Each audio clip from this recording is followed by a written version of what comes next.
Do you hear that? That's nothing. Which, as a matter of fact, is not what I have for you all today. Instead, I've a feast of smart, inspirational, highly researched information, which I hope will make up for my failed performance in class last Thursday. So the topic I chose was which of the characters is most responsible for the boy's savage transformation.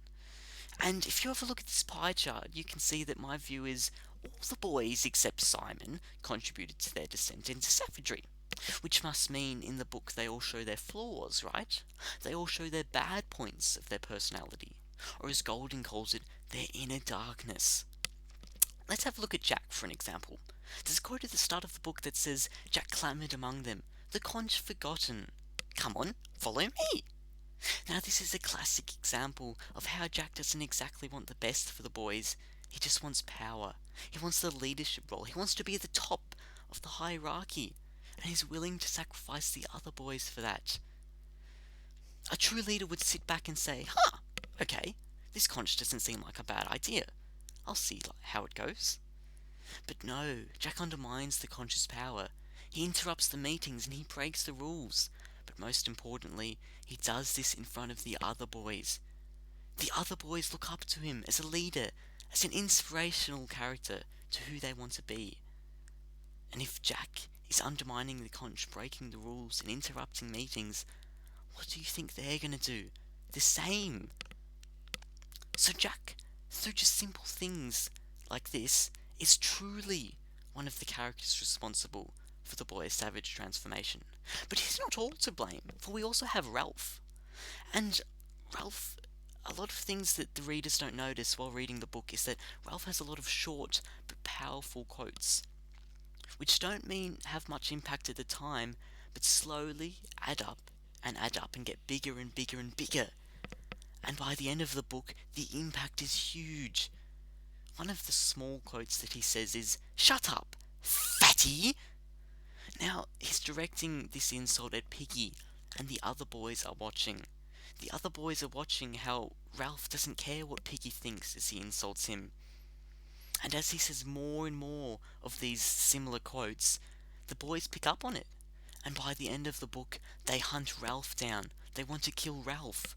They don't care what Ralph thinks as they hunt him down, just as Ralph didn't care what Piggy thought as he insulted him. So even Ralph, the goody-goody, the leader, even he is a character responsible for the boy's savage transformation. But Ralph, is not the worst of them all, for we also have Roger. Now, at the start of the book, Roger throws rocks at the little ones. There's a quote that says, Roger gathered a handful of stones and began to throw them. But he threw to miss, and this is because he was too used to the authoritative figures being around him, the policemen, the parents telling him what's right and wrong. But soon he realizes that they're not there. He realizes that there's no one to supervise him and tell him what's wrong and what's right. And this leads to him killing Piggy. He launches a boulder and hits Piggy on the head. There's a quote that says, "The rock struck Piggy." And this quote illustrates a very sad situation. A situation of the normalization of death. For Roger, one could say, normalizes death. He makes death normal. The other boys are watching. First Simon's death, then Piggy's death. Death is just normal around the island.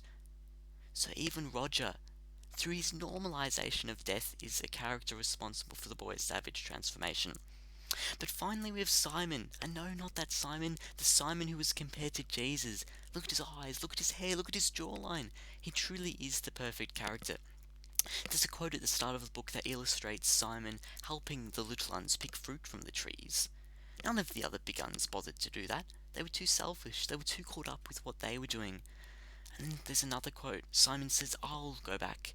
This relates to the time when Jack, Ralph and Simon were at the top of a mountain, but one of them had to go back to warn the other boys where they were. Jack and Ralph didn't want to. They were too selfish. They were too caught up in what they were doing. But Simon said, "I'll go back." Simon was selflessness enough. He got it from his heart and mind that he had to go back. But at this point it's too late, for Jack, Ralph and Roger already had an impact on the boys. They killed Simon. So, in conclusion, Jack, Ralph, and Roger, through Jack's unbridled rise to savagery, Ralph's small but powerful quotes, and Roger's normalization of death, these three characters are the characters who are most to blame for the boy's savage transformation. Thank you.